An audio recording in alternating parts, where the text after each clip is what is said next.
That's going. Hello, how are you? I'm all right.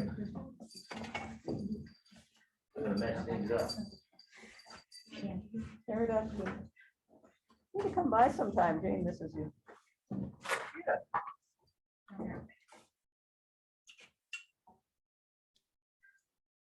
Absolutely. I don't know if we've got any of your cards. I'll check and see, but Okay, at least we might need some more. I'll bring some over because I forget to hand them out, so I got Okay. plenty. Okay. Now we got 2 quarts. Well, I could add a third one if you want. I'm gonna photocopy these. Okay, thank you.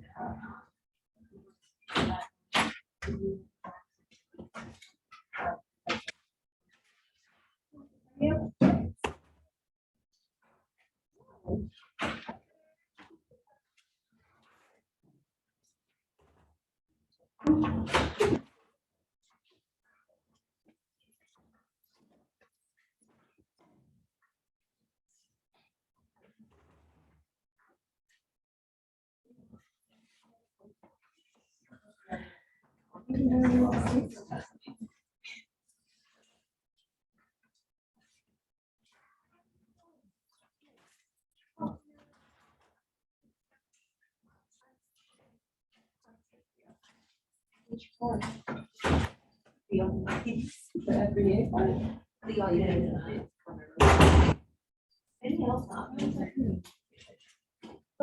making sure that, like, well, this is. Yes, I think she was saying she had.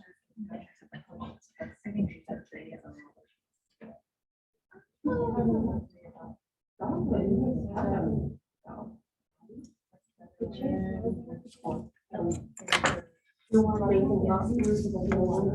He hasn't go out yet.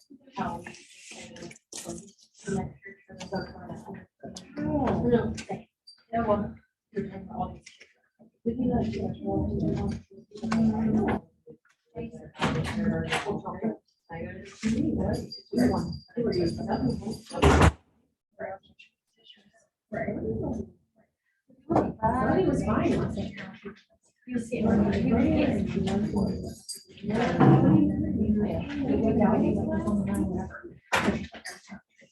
was in my class first.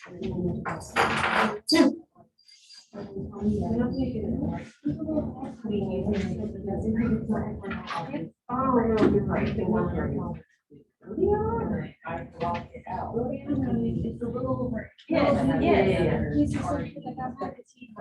Right now, the program does have a lot of elements.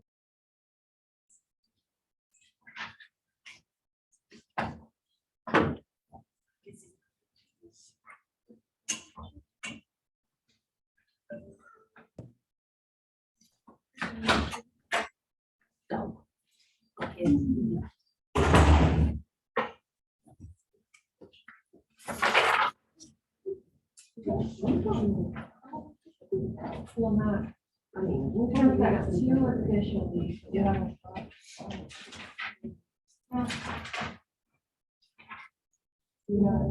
So now it's on the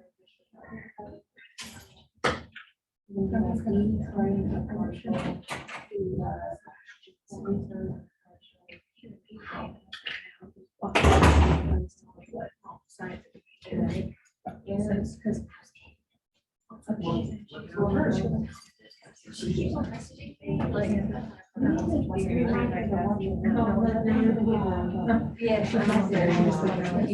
I can't get myself like that fast enough. She don't have my hair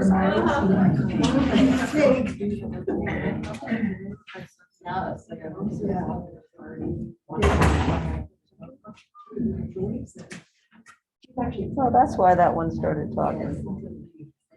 Oh, yeah. Somebody didn't have their I'll have to mute everybody. mic or muted it.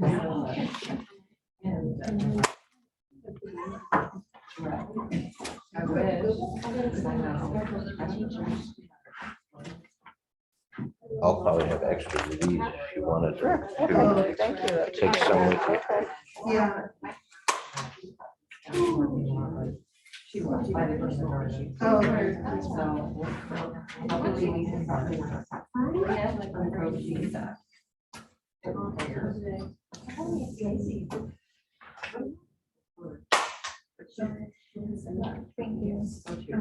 you.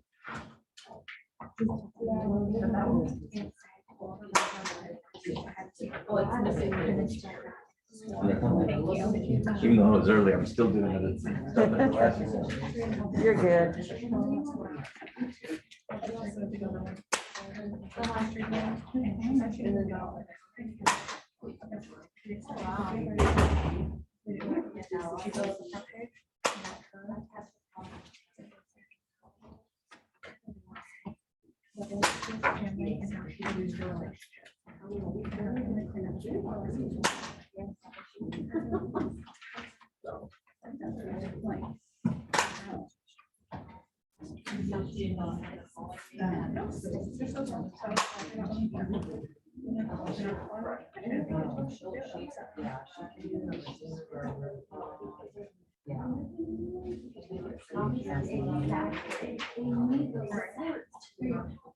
Thank you.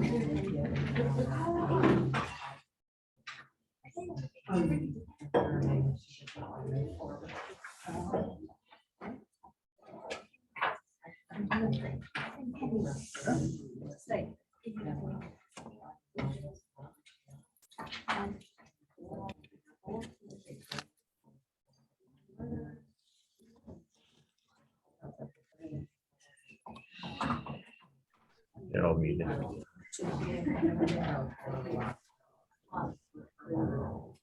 We're almost there.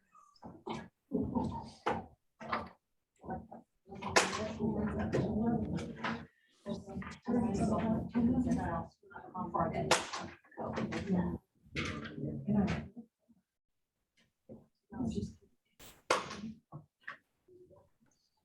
Okay. We'll go ahead and kind of get started here. Just to let you know some things that are coming up in the future and they're on my learning plan.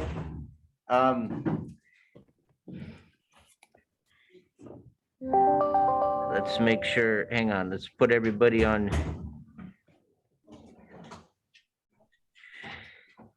Mute here. The new barking dog.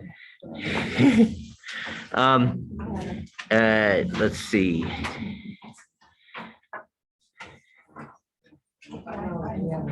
Drew, are you able to hear me? You able to hear me over there? Drew?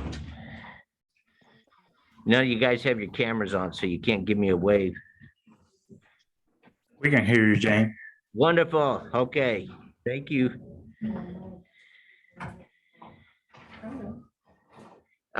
Okay, so some things coming up in the future. Next month, Diane Held is going to be talking about LGBTQT issues. And then we'll also have 2 hours of ethics. And then on May, I'm going to talk about my school neuropsych thing I'm doing. What else do I need to tell you? We've got some handouts. Molly's got some at the end of the table here. There's a sign-in sheet, and I got one more here for you. And I think that'll do it. I'll introduce Molly here. I have known Molly, although the first time I met Molly was I was applying, trying to get into the program at the University of Northern Colorado, and she was a student there. And was part of the people doing the interview process.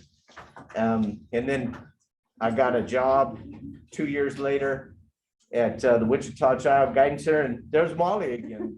She's an intern at Wichita Child Guidance Center. I've known Molly ever since. She went into private practice after the Guidance Center. She is a doctorate of psychology. And what else? She has done, she's done, got some training in some interesting things, hypnotherapy. And she does this. She's gotten the whole the big training, I'll let her explain more about that in neurofeedback. And I'll stop talking. Let you go. All right. All right. All right, good to be with you this afternoon, you guys online too.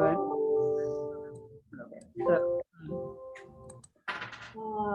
the way that my brain works is a little bit like popcorn, so things bounce off all the time. So, you know, if I bounce from one thing to another and I forget where I'm at, I'll just give you the blank look and then I'll get back on track when we're done. So, yeah, my name is Dr. Molly Allen, and I have been I've been a psychologist now for almost 30 years, which makes me feel super old. But I've been in private practice almost that entire time, and I recently started my own place about a year and a half ago. So it's a small little office. There's just 2.5 of us there. So.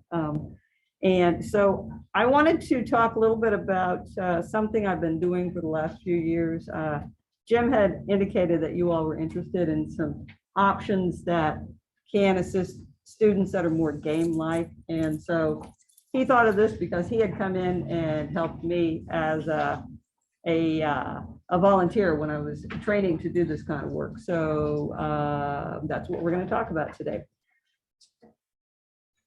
I have a handout that Jim is passing around that is kind of like my my boring report of my essay about how I came to do this kind of work. I wrote that about 3 years ago. I was in the process of applying to do some work one summer at a camp for handicapped kids down in Kentucky. I didn't actually get the contract, but I still want to pursue that sometime in the future once the camp opens up. The name of the camp is the Camp for Courageous Kids, and it is an adapted campground. So kids that come down there are able to do all the traditional camping things like fish and ride horses and canoe and you name it, anything related to camp, they do, including getting, you know, flaming marshmallows in their hair, all kinds of stuff, the whole 9 yards.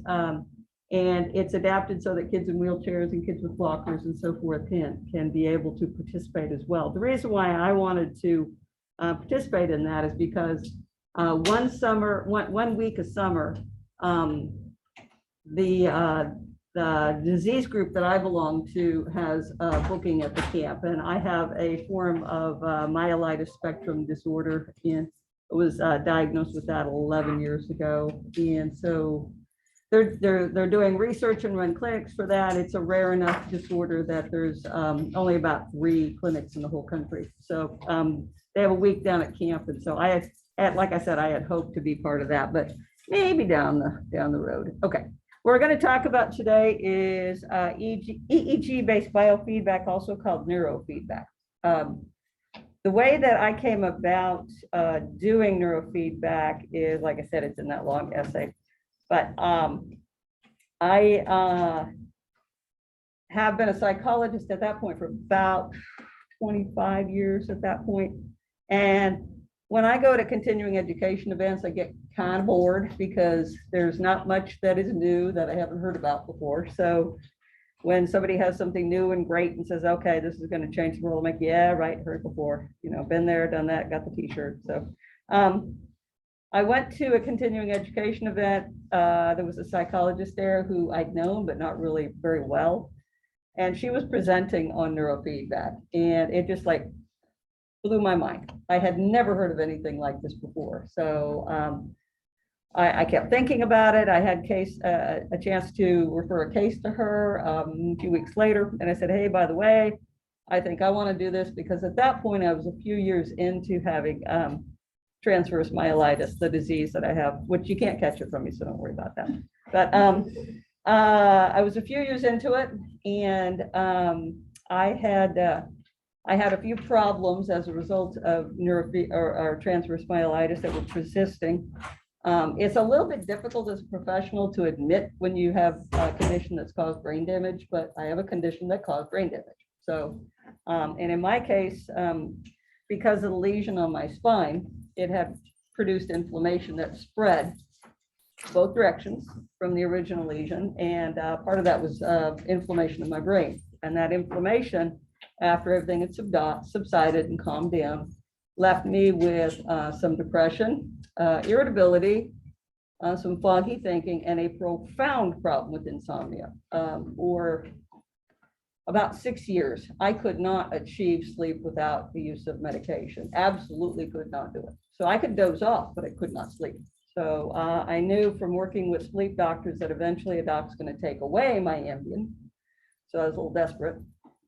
And so that's one of the things that I wanted to use neurofeedback for. I wanted to give it a try. So I got in with Dr. Wilson, did an assessment. If any of you are interested in taking a look at how terrible my brain looked. This is what's known as a brain map. So I'll just pass that around.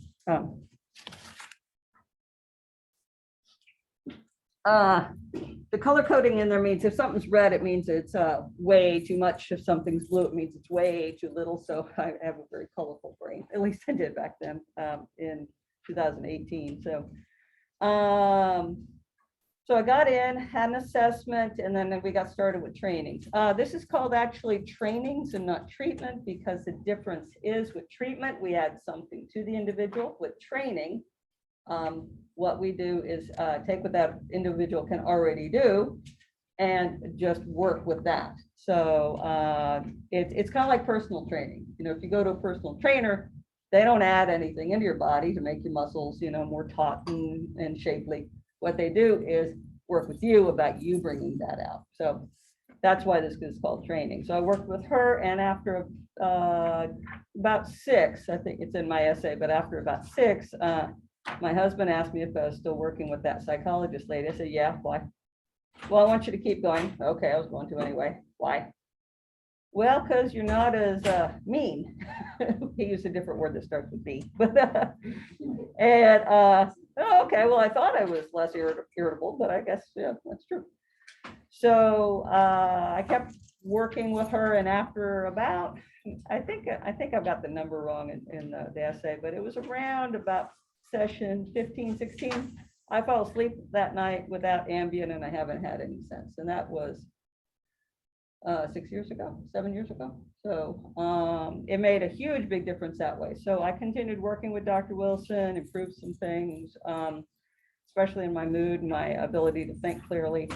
And then she announced that she was moving back home to Florida. So I thought, okay, well, I'm going to hurry up and get trained as to how to do this, because I really was impressed with it.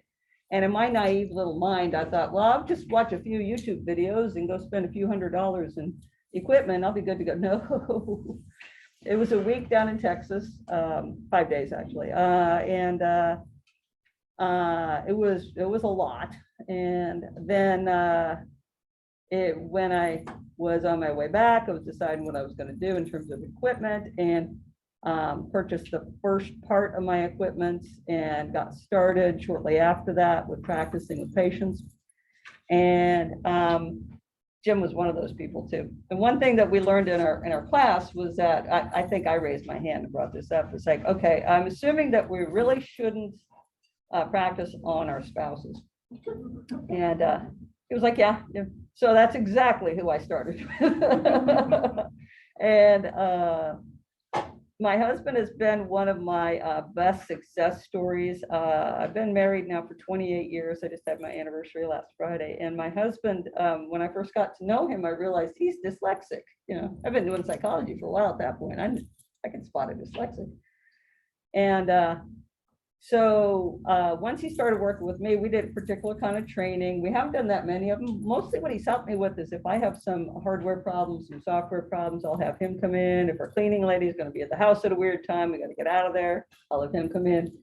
I found out he doesn't really, one thing he didn't like about it is when I put this cap on his head to mark up his head, he thinks it messes up his hair. So it's like, okay, well, I can mark your head up without using the cap. So I started working with him like just sporadically, and a particular kind of training that he liked that involves music. And so I play him Pink Floyd instrumental songs. And it's not the song that makes a difference, it's what his brain does with the song. And I'll explain that here in a minute. And about a year and a half ago, I noticed that he was spending more time looking at his phone, particularly in the morning. And I just thought, okay, I'm just gonna wait and see what's going on with this. And so he piped up shortly after that and said, you know what? I'm reading a lot more on my phone. I don't know what's going on. So, well, I know what's going on. We did neurofeedback and basically your dyslexia is greatly improved. It's like, that can't be that. We didn't do it that often. It's like, doesn't take that often. So, so he's gone from being a non-reader to, you can't pry him off the phone because he's reading all the time. So it was able to help to regulate his brainwaves better, so that supported his ability to read more efficiently. Now, he still likes to have the house completely silent when he reads, which is a little annoying, but you know, there's that. So, okay. So, that way. Okay. So biofeedback is a way that you can bring some of your automatic bodily functions under more control. So, and one of the best examples of that is the little cards that kind of have the nice little sunsetty view on it. Those, yeah. If any of you are, old enough to remember mood rings, the little black dot in there is kind of like a mood ring. So what you do is you hold your thumb on it, and then for a few seconds, doesn't take very long, and then you check to see what the color is. So depending on how warm your hand is, that's going to affect what happens with the color in that dot. Well, the reason why that's important is because chronic stress will make your hands chronically cold. So before I did neurofeedback, one of my nicknames was corpse hands. One thing I like to do is, especially with my husband, you got exposed flesh, and so that I would shock him and make him jump out of his skin. So I heard a lot of bad words when I would do that to him. Once I finished up neurofeedback, I realized that my hands were a lot warmer and had stayed warmer. And the reason for that is because our central nervous system has this capacity that if we're stressed, it's going to pull back some of the blood in our fingertips. Not so much it's going to kill your hands, but just enough because it needs it for the big muscles and the internal organs.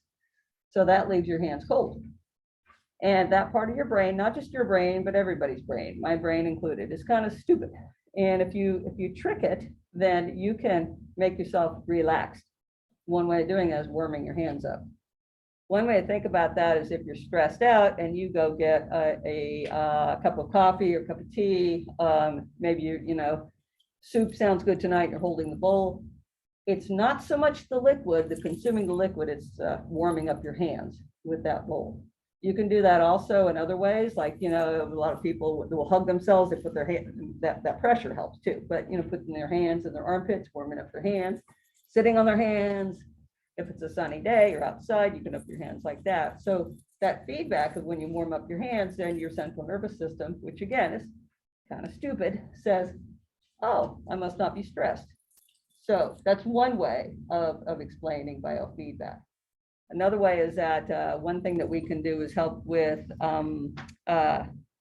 heart rate variability. That's important because you want your heart rate to be able to adapt to circumstances. So when people have difficulty with that, and they have a lot of difficulty with, say, getting dizzy when they stand up and so forth, then we work with them about, okay, let's teach you how to bring your heart rate better under your control, so that then, and it's not a thinking process, it's just your body learning how to do that, but learning how to better regulate it. So if at any time you got questions, feel free to hop in. Okay, so neurofeedback is a specific way of taking biofeedback and applying it just to brainwaves. It's been around for decades. And an EEG is a way of measuring the electrical activity in your brain. So like in the TV shows about medicine, when they're talking about somebody's brain dead, that's when they could see the flat lines on the EEG. I like to use a lot of humor in my work, and sometimes when my equipment is acting up a little bit and I've got like one of my lines is reading data very well, then I will show it to the patient and say, this says that you're dead, but you're talking. So I know you're not dead. So let's try to figure out what's going on here. That screen looks more like a heartbeat than anything else.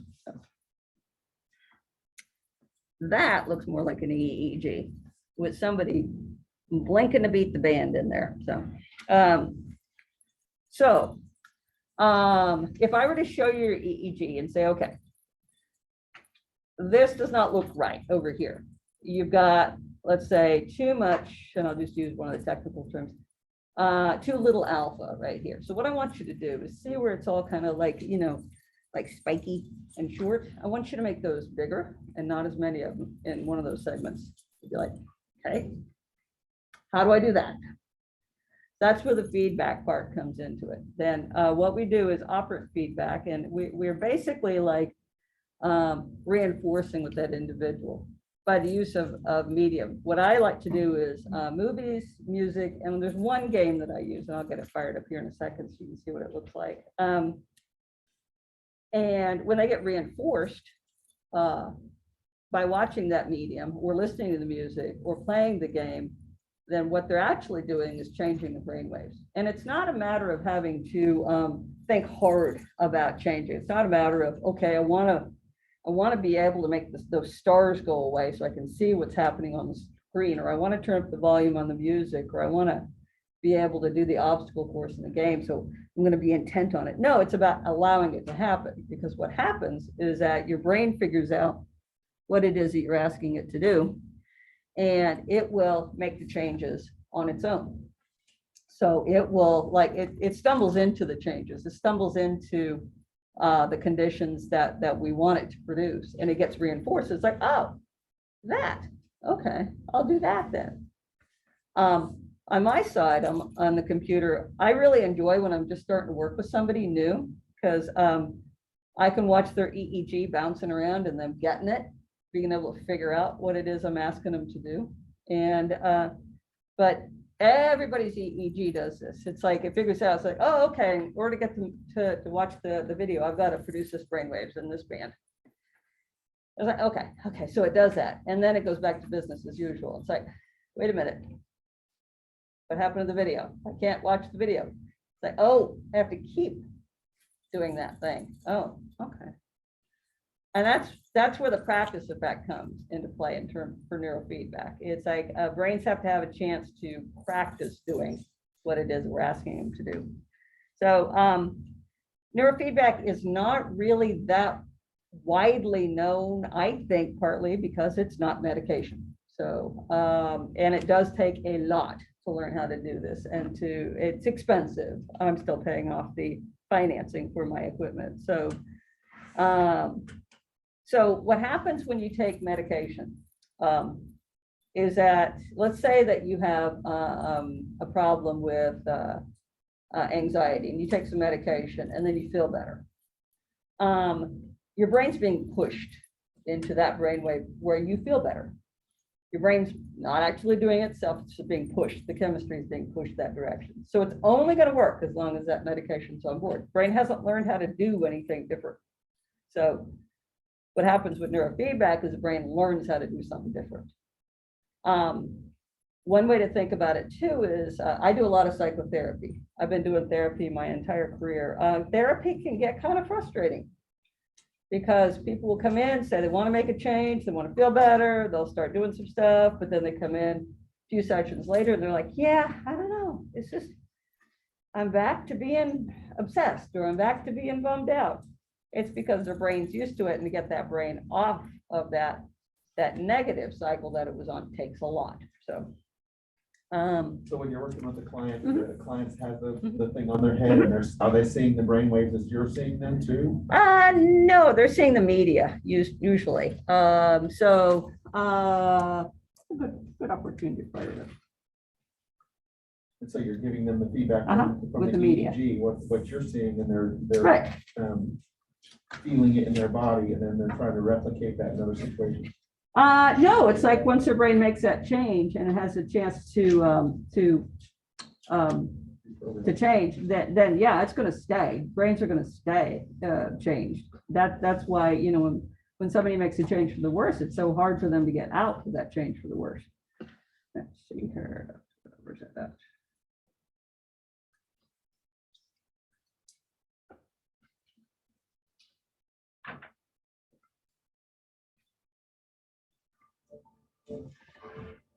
That's the only game I bought. Let's move. That's my favorite part. I love that one. So, okay, let me see here. That's me right there.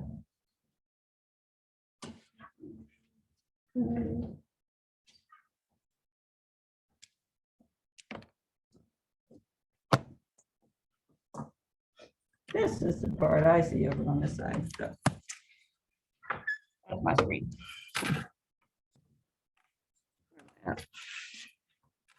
There I am. Okay.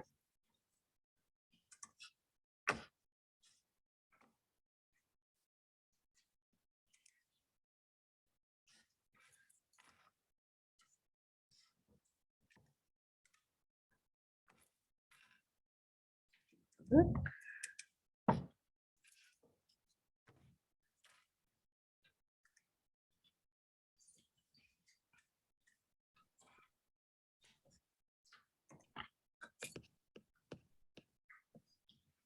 So this one is me flying a plane with my brain.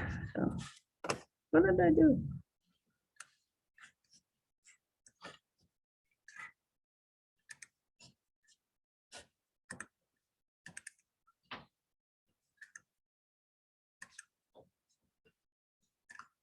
Technology, you gotta love it. So I'll get this one started back up again. This one's crabby. If you don't do it just right, then it's just gonna.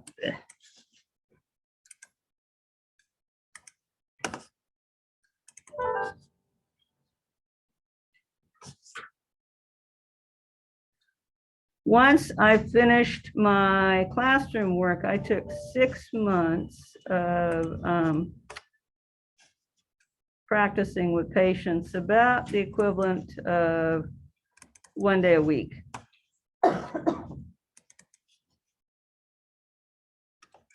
And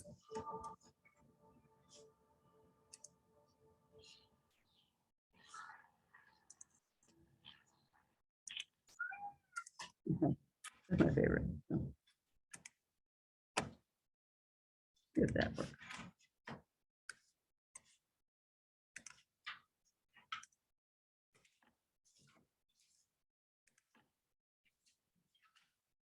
There we go. Okay.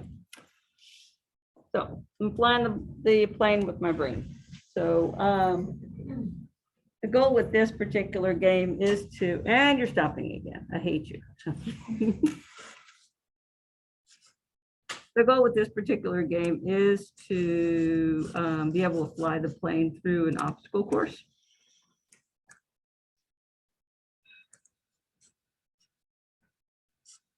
And that's the screen, like I said, that I look at on my side. So there are 3 bars over here in this particular training that I'm paying attention to. And that's why it wouldn't work.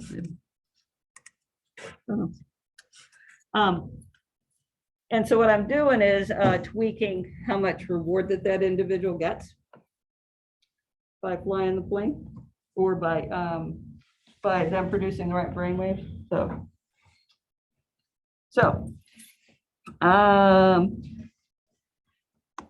if somebody does have an issue like depression or anxiety or ADHD, sometimes with neurofeedback, that can be improved to the point that that individual may not need medication any longer. But I don't prescribe, and I don't tell people to get off of their medication.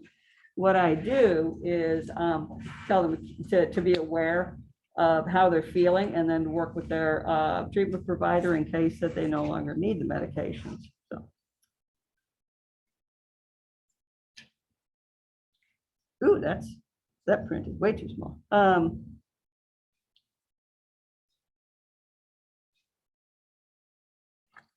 So, like I mentioned before, neurofeedback is a sort of personal training for the brain. And one example I like to give people is of riding a bicycle. When somebody put you on a bicycle when you were little, There's all these things to manage all at one time. And that's what your eyes are seeing, what your hands are doing, what your feet are doing on the pedals, what your core is doing, what your ears hear. Got to put all this stuff together. You're wobbly. You're not very good at it at first. But within a few minutes, you put it all together and you make it work on the bike. Now, you might not ever be like the best bike rider, but you're able to get from point A to point B on the bike. Now, if somebody asks you, well, how do you do that? You get on the bike and you go, I don't know. So it's the same kind of thing with brainwaves. Like, when I have somebody in my chair in my office and they're doing neurofeedback, then they're quickly being able to figure out how they can clear off the stars, how they can fly the plane, how they can hear the music. So the brain is quickly figuring out how to do that. But if you ask them to put it into words, that's almost impossible. They can't. So because it's their brain doing it. So we're not adding anything into an individual's brain, and I'm not zapping anybody. That's another kind of modality. Transcranial magnetic stimulation. That's not what I'm doing. It's way different than that. I'm showing your brain what I want it to do to be closer to normal, and your brain's adjusting itself to get that reward. Now, that being said, there's this very large database that we work with that is of people who are basically asymptomatic.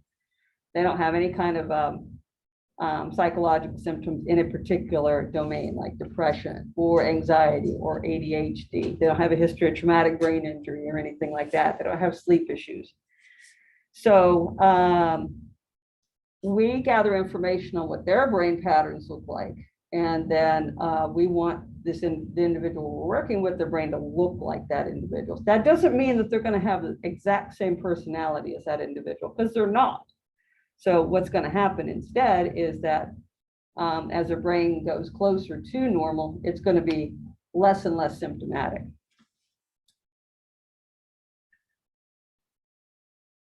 Okay. Couple of references are, there's a company called mindmedia.com. They have a lot of information about neurofeedback, and also on my webpage, which is on my business cards that you have there.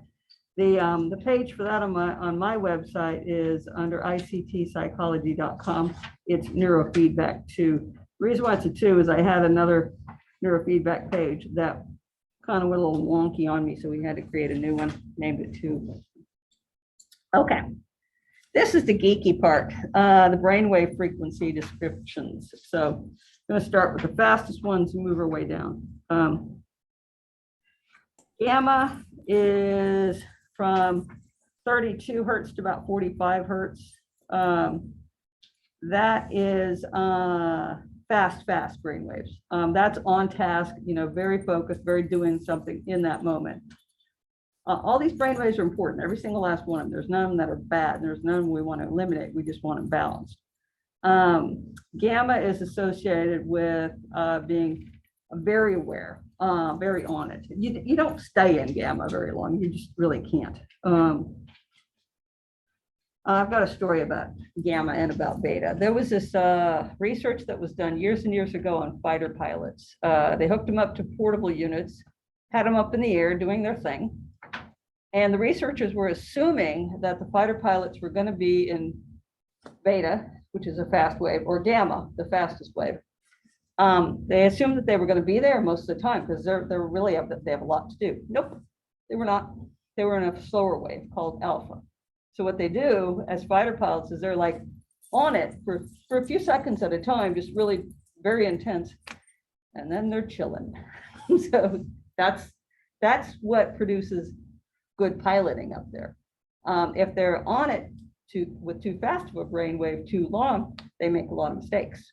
So, but by slipping down into alpha, they're able to access memories, access their training, just do their job. So that was not the finding that was expected in that one. So beta is next down.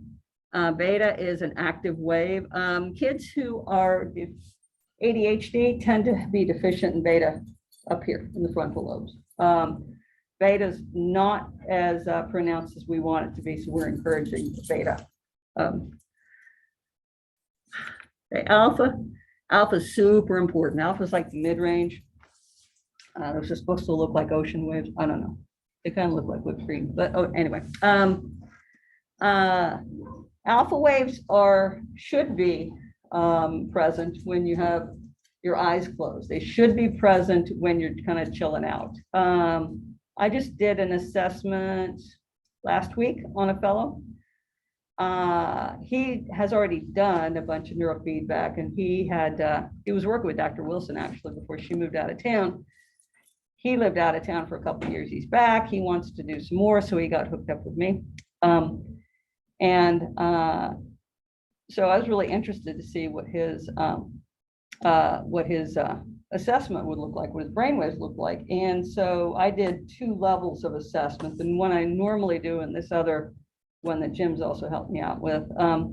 That's a whole lot more involved. That's that brain mapping that you have on me. That's what that was a product of that. So, and when I was watching his EEG really carefully as we're going along, so we do with that particular assessment, have them sit there with a goofy looking cap on their head with a bunch of goop on their head for 10 minutes, eyes open, and then 10 minutes, eyes closed. It's not very easy to sit in a silent room for 10 minutes with your eyes open and then 10 minutes with your eyes closed, but he was a good sport about it. So I was looking for, when he closed his eyes, he should be producing alpha. I wasn't seeing alpha. So no wonder the guy's wound a little tight. He doesn't drop into alpha the way he should, which means that's going to affect how he makes memory, how he accesses memory. Just everything having to do with his brain function is going to be affected because he's not making as much alpha as he should be. As an example of how you use alpha, the next time that you're trying to remember something, like you're sitting on the couch watching TV, and some actor or actress comes on, you're like, what is their name? What is their name? You know, and I bet you're going to close your eyes, because what happens what's that got to do with remembering something? But when you close your eyes, you drop into alpha. So, so next time that you're trying to remember something, close your eyes, because you may drop into alpha better. SMR is kind of a mid-range. It stands for sensomotor rhythm. It's kind of like an idling rhythm. That one is kind of like it crosses over a couple of different brainwave speeds, so it's kind of like extra little one plunked in there. One way to describe SMR is that it's like if you're just sitting there not doing anything, you're producing an appropriate level of SMR. Once you start doing something, SMR should drop out, because it's just the idle function. It's kind of like your car idling. Kids who have ADHD don't produce sufficient SMR, particularly in this area, temporal to parietal lobes over their right ear. So that's one thing in particular that we train for with kids with ADHD, is so that they can produce more SMR. SMR is also often lacking in kids with autism, because SMR is associated with ability to learn by watching, by observing. And kids who have autism are not that great at observing. So, so again, with those kids, and we're trying to boost up their SMR so that they have more of it, so they're able to express that ability better. Theta is where a lot of creativity lives. Theta is like a very dreamy, like meditative state. Some people who have difficulty with sleep may pop like up into theta too much from the lowest level of sleep from delta, or they may like drift down into theta, think they're sleeping, but they're not really. Theta's not sleep. So. And then delta. Delta is the deepest brain wave. It's linked to non-REM sleep. REM, rapid eye movement sleep, is more in theta, but you can't just stay in REM.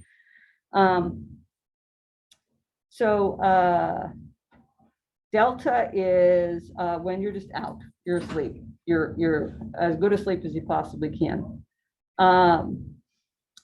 One observation about Delta is that Delta should not be present when you're up and around during the day, walking around talking and stuff. It just shouldn't.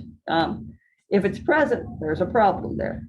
And that problem is usually associated with a traumatic brain injury. So that's one thing that we definitely screen for when we're doing assessments is like, is there Delta that's showing up with this individual being awake, walking around? Because if there is, chances are they've had a traumatic brain injury. So, a couple things about traumatic brain injuries, TBIs, is that the newest part of the brain to develop is this part right behind the forehead, which is, it makes it the most vulnerable because it's the newest part of the brain. It also makes it vulnerable because this is a horrible real estate for brain matter, mostly because of the eye sockets. So if you get your head hit and it's rattled around in there, these are lethal for brain tissue. So, so because of that, it's like when individuals have a traumatic brain injury, we're probably going to see some damage up in the frontal lobes, no matter where the damage occurred in that individual's head. So I just did another assessment, again, one of those the brain mapping ones on a fellow, and I got help from my mentor to crunch the numbers on that one. And this individual is a COVID long hauler.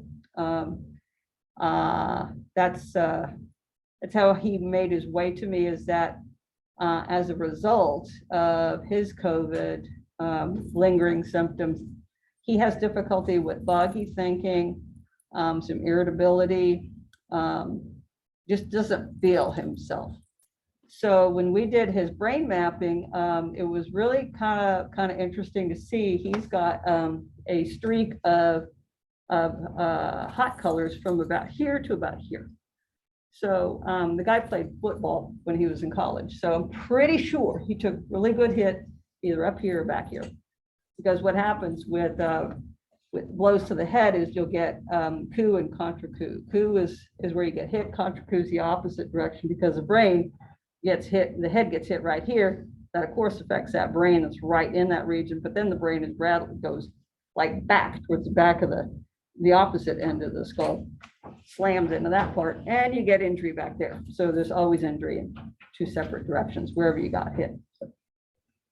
I haven't taken a breath lately. Any questions? Feel like so good. Okay. This is called the 1020 EEG locations. I know you can't read anything on the screen because it's just so busy.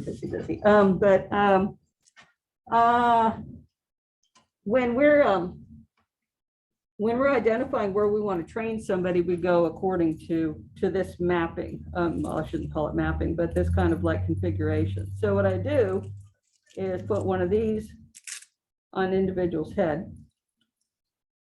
And I just did 2 trainings this morning. One was music, one was video. So, and then I mark up this individual according to whichever site that I want to use. And the sites are located with different kinds of function, not phrenology, which is like, bumps on the skull. That's phrenology is like a big nothing burger. There's nothing to that. Bumps on your head doesn't make any difference to your personality, but what's underneath the skull does. So with this one lady today, this morning, she's active duty, military, has PTSD. I marked her up at the top of the skull, which is a reference point, ground reference point, and then back here. And for her, we worked on balancing all of her brain waves through this one particular training I like to do because it gets as much real estate as possible. That was getting everything a little bit more regulated. And then this one that I just did with her today, we've done like this is the 5th one. That was to help balance out the alpha waves that we talked about a little earlier. And also for her, it's we're trying to help her lower some of her defenses because she's a very, very defended person. She's been through an awful lot. And so I didn't want to start with breaking down defenses because that usually doesn't work with most people. So we got to build some things up before we start letting her tear some of those walls down. That's what I did with her. And then this other fellow today, he's got a lot of mood issues. So what we worked on is one of my favorite configurations for that kind of training is one here, and one here, and one here. So it gets like full hit. So, and for him, we're just working on overall balancing his moods and him being able to sleep better, less irritability, so clearer thinking. Yes. So how much does this cost? Okay, good question. I don't take insurance for it because most insurance won't pay for it. So, and I do take work comp insurance, but that means that has to be a very particular contract that's written with work comp. I charge $200 for assessments, $175 per training. What I do offer people is if they prepay for sessions, then I give them a discount of up to, I think up to 38% if they buy like 40 sessions of training plus 5 assessments. So that saves them quite a bit of money if they prepay for it. And how does that work with work comp? Because I hit my head. Okay. What you do is you contact your insurance provider and tell them, hey, I want to get assessed, for neurofeedback, and then they can contact me or one of the other providers in town. There are 2 other people in town that use the exact same equipment I use, which is this old guy. There's I'm all about being honest. There's one guy in town that none of the rest of us like because he just likes to put the rest of us down, and he says that our systems are deficient and his is like wonderful. So, but there's a few providers around. There's not very many. There's one place in town that if you Google neurofeedback, they come up, but they do biofeedback. They don't do neurofeedback. Good question. How does substance abuse? Is it effective? How does substance abuse or use affect your interpretation or their ability to use it? Well, a lot, but over time, they may have experienced quite lessened cravings. That's quite possible for that to happen. Because the reason why they're using is to kind of scratch an itch that their brain perceives. And if that itch is no longer there, they might not feel a need to use anymore. If they are high or drunk or so maxed out on caffeine that they can barely see straight, then I would just cancel the appointment. Because I want to train a brain. I don't want to train a bunch of chemicals.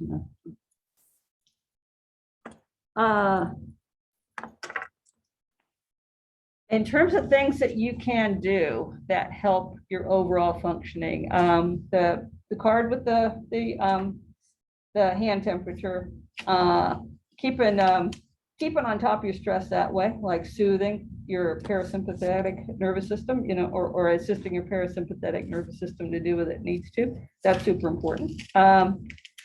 Sleep. Most people don't get enough sleep. I get referred patients a lot by a local sleep doctor, and they don't usually like me because I will tell them to do some things they don't like, which is one, nothing with a screen for half an hour before you want to go to sleep. Nothing with a screen. TV, laptop, tablet, phone, because it emits the kind of light that gets into your brain, makes your brain think it's time to be awake because we're still caveman deep at heart. So nothing with a screen an hour before you want to go to sleep. Breathing. There are breathing exercises that people can do that are going to help them to make that shift down into those lower brain waves. Because if you're not breathing adequately, then you're going to stay up in the higher brain waves because you're not going to go to the lower ones. There's some basic things like keeping the room a temperature that's going to be comfortable. Beds should only be for sleep and intimacy. They're not a place to game. They're not a place to argue with your spouse. Sleep and intimacy, that's it. If individual has difficulty sleeping at night, then I tell them, get up, go find something printed. Decent lamp that's not too light, too bright. Something printed that's boring, like, you know, if you have a owner's manual for some appliance that you got, like I just got a new printer, go ahead and bust that out and start reading that. You know, it's gonna make it boring. You're gonna be sleepy within a short amount of time. So, and then when you feel sleepy, go back to bed. If you can't go back to sleep, get up, rinse, repeat. So, medications like Ambien. Some recent studies taking a look at what brains look like when we're on sleep medications. Brains are supposed to be active in their own way when we're asleep.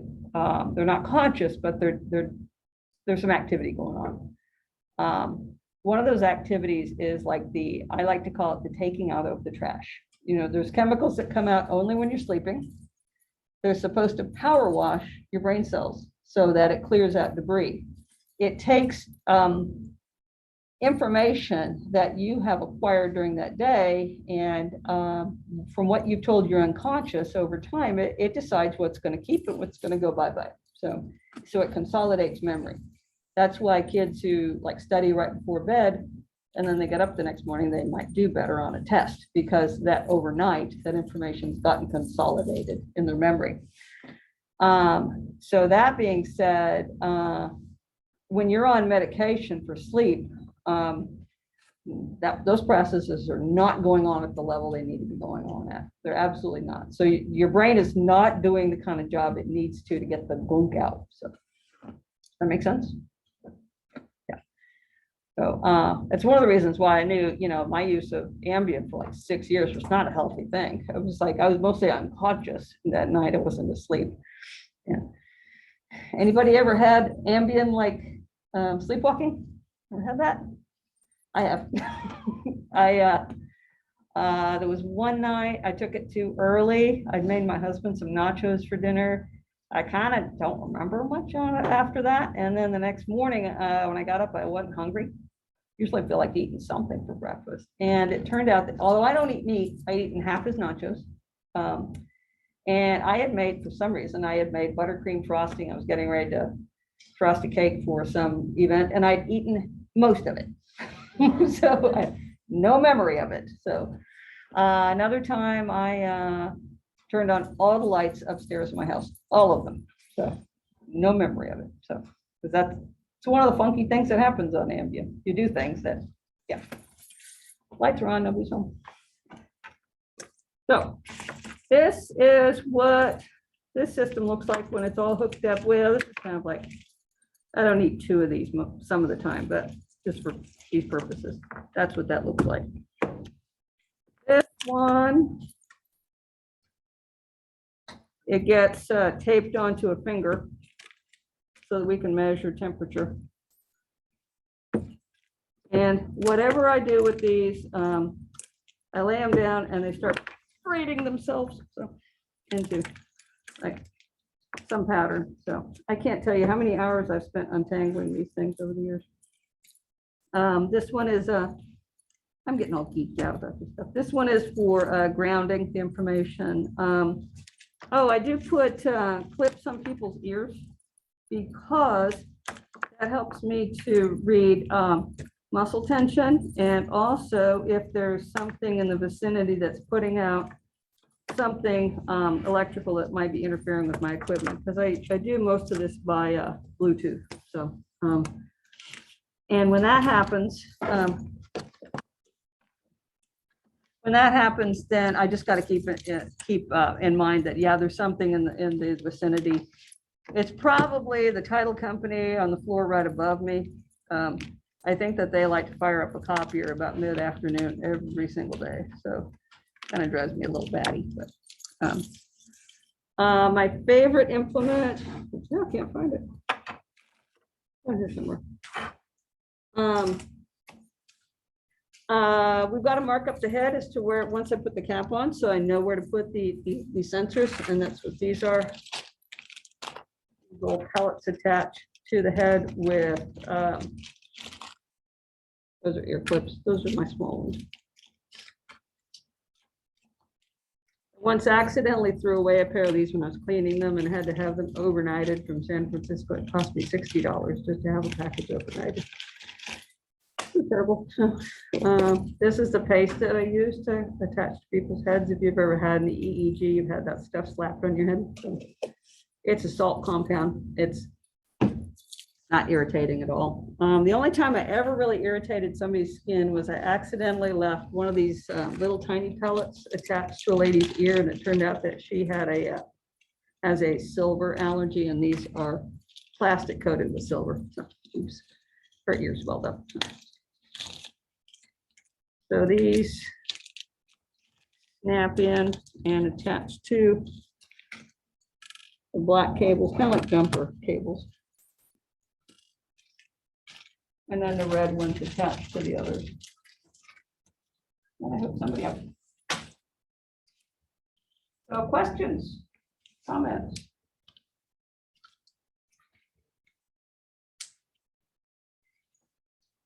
You're very polite, won't you? How many sessions do most people, what's your average, I guess? Uh-huh. I usually tell people to count on at least 10.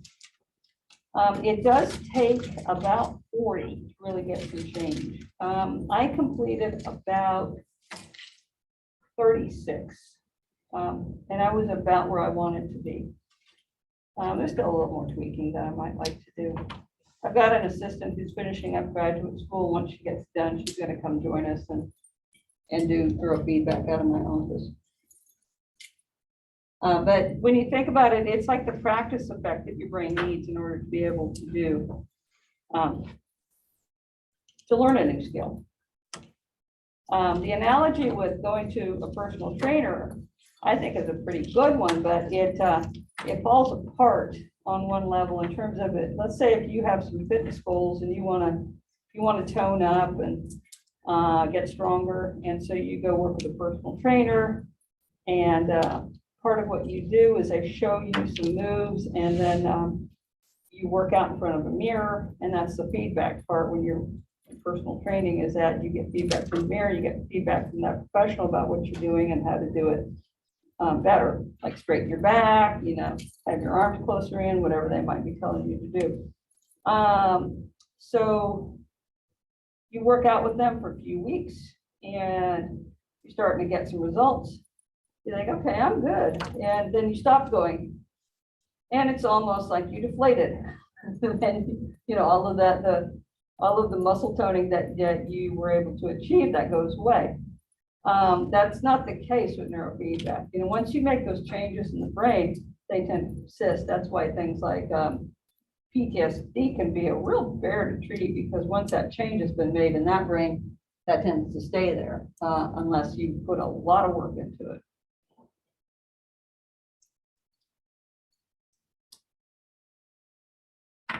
That's what it looks like, all hooked up. And the cables get all messy and braid themselves. I attach those onto somebody's head. I clean constantly with alcohol wipes, and I make my own big alcohol wipes as well. I didn't do any neurofeedback for about 6 months when COVID hit, which was really painful. I hated that. But I mean, you know, couldn't get close to people for that long. And then I had to take breaks about 5 times. I got exposed about 5 times. And every time I was quarantined, and then I had to get the all clear, and it was just, yeah. So it interrupted a lot of trainings that I was doing with people. Now, as a trained person with the equipment, can you do this on yourself? Sort of. If I do, then I have to try to interact with the computer as little as possible to tweak things.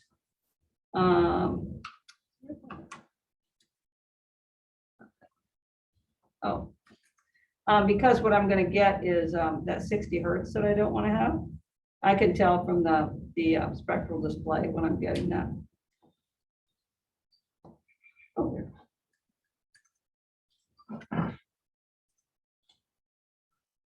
You doing the airplane thing? Yeah, I'm trying it again. Yeah. I love the airplane.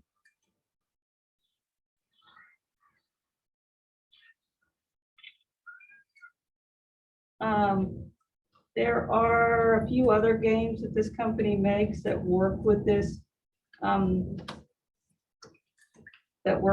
software. However, I mean, kids are so sophisticated these days with the games that they play that you know, these games just really are just they don't cut it in terms of sophistication. The graphics just aren't there. No, I don't know why it keeps stopping. Anyway, what the plane does is it encounters these green hoops, and then it's supposed to go through the green hoop when your brain waves are doing what we want them to do. It goes through the hoop, and then for a little extra reward, it makes a little loop, which is kind of fun. I had this one kid who would approach a green hoop, and he would be doing just fine, and then boom, he'd be off to the side. And so finally, I think I did half the training with him, and I stopped and said, "Buddy, what's going on? Because you should be able to do the obstacle course." He was like, "You know what?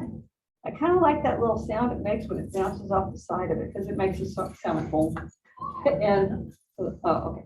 So I had to tweak the reinforcement for him, and it's kind of like the reinforcement for him was hitting the side of the obstacle, not going through it. Yeah, I knew something was going on with that kid. Questions, comments? Today? Just make a couple of comments. I think I put it in the little thing I posted.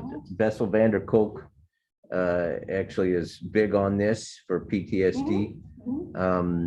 And a couple of, as you were talking, a couple of things I thought of. There's a thing called Heart Math. Then they got their own products that they market out there, but they're really focused on the heart variability and it's biofeedback for you get a little app on your phone, or they sell a little device. I've got that. It updates on the phone pretty quick. And if any of you have a iWatch, then there's you can measure that on there as well. A question I get asked often is like, well, you know, how portable this is, you know, can I use one of these at home? And this would be overkill to work at home, work on yourself at home. There are systems that people can use at home. I like, if somebody's going to do that, then I really would prefer they work in office with a professional for a while, because you need to find out the two directions you want to train. Either you're training a brainwave up, or you're training one down. Only direction they can go is up or down. So you need to know what you're up training and down training. There's a couple of at-home systems that are really pretty basic. And this one, I think all it does is work on alpha. That's all it does. So you can't really up train anything. So other than alpha. So there's that. So something else. I was going to say, now I forgot. Close your eyes. Thank you. She's listening. But I enjoy doing this. It's really fun. I mean, I'm going to plan on doing this the rest of my career, because there's always something to learn about neuroscience. Always. So, and that's it. Thank you. So, the research is kind of lacking for neurofeedback, because most of us are practitioners. Most of us are not attached with universities where research is being done. So that being said, there's still research that's done, and it is very hard to research neurofeedback, because it is training and not treatment. It's kind of like you guys in education. You know, you're if they're researching an educational technique and they're using two schools, well, how do you balance those two groups of students so that they're perfectly equal? That's almost impossible to do. So, because they bring a lot to the table. So, in terms of their motivation, their skills already, you can try to balance for that, but it's super hard to do. So there's not a whole lot of research on neurofeedback, but what is out there, a lot of it's pretty positive. All right, well, I don't want to start over. I know how it goes. You get all antsy and then start eating and everything, so. Jane, I don't know if that's what she was mentioning. I just want to ask her, is this something that you have to do in individual sessions, or is this something that you could provide in a group format too? Each person has to be trained. If you had a bunch of laptops and a bunch of, technicians monitoring it, you could do it in a group, but it's just everybody's doing their individual training. That answer your question? Yeah, thank you. You're welcome. All right, feel free to take materials. If you need any more of those little mood ring cards, let me know. I've got plenty. And for folks online, I'm going to send you a copy of the slides and your CU form, and everybody here, I can send you the slides as well. And I got your forms right here. Thank you.